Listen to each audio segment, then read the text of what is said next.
મિત્રો, રાજકોટ શહેર કોંગ્રેસ પ્રમુખ ડોક્ટર રાજદીપસિંહ જાડેજા। સ્થાનિક સ્વરાજની ચૂંટણીના પડઘમ વાગી ગયા છે, ફોર્મ પણ ભરાઈ ગયા છે, ફોર્મ પણ ચકાસાઈ ગયા છે।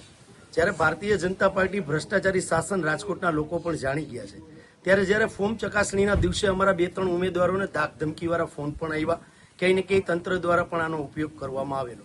ત્યારબાદ અમે સમગ્ર રાજકોટના 72 કોર્પોરેટરો જે ઉમેદવારો છે એમાં એક કોર્પોરેટરો જે લીડિંગ પર્સનાલિટી મુખ્ય જે અમારા છે આગેવાનો એમને જવાબદારી આપેલી હતી અને એટલા માટે જવાબદારી આપેલી હતી કે જે પહેલીવાર ચૂંટણી લડી રહ્યા છે એને રાજકીય રીતે કઈ રીતે આગળ વધવું વોર્ડ વાઇઝ એની પણ અમે માર્ગદર્શન પૂરું પાડવાના હતા અને એ બધાને સાથે મળીને અમે અલગ અલગ જવાબદારીઓ વહેંચેલી હતી અને વિસ્તારની અંદર અમારા કોર્પોરેટરો સિવાયના લોકો, ઉમેદવાર સિવાયના લોકો, સંગઠનના લોકો, વોર્ડ પ્રમુખો, શહેર સંગઠન અને જે ઉમેદવારો ત્યાં છે ત્યાં પ્રચાર કાર્ય આગળ ચાલી જ રહ્યું છે।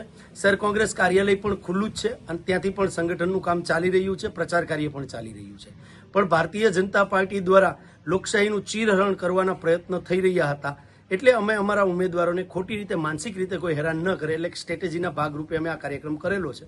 અને ભારત દેશ છે એ સમગ્ર વિશ્વની અંદર લોકશાહી ધરાવતો દેશ છે।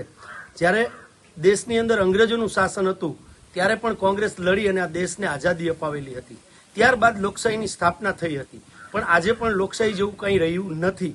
ત્યારે બીજી લોકશાહી પ્રસ્થાપિત કરવાની લડાઈ અમે લોકો લડી રહ્યા છીએ અને રાજકોટની જનતા છે એ સંપૂર્ણ રીતે આ વખતે ભારતીય જનતા પાર્ટીનો ભ્રષ્ટાચારી જે ગળો છે એને ફોડવા તત્પર છે। એટલે ભારતીય જનતા પાર્ટીના લોકો આવા વલખા મારી રહ્યા છે।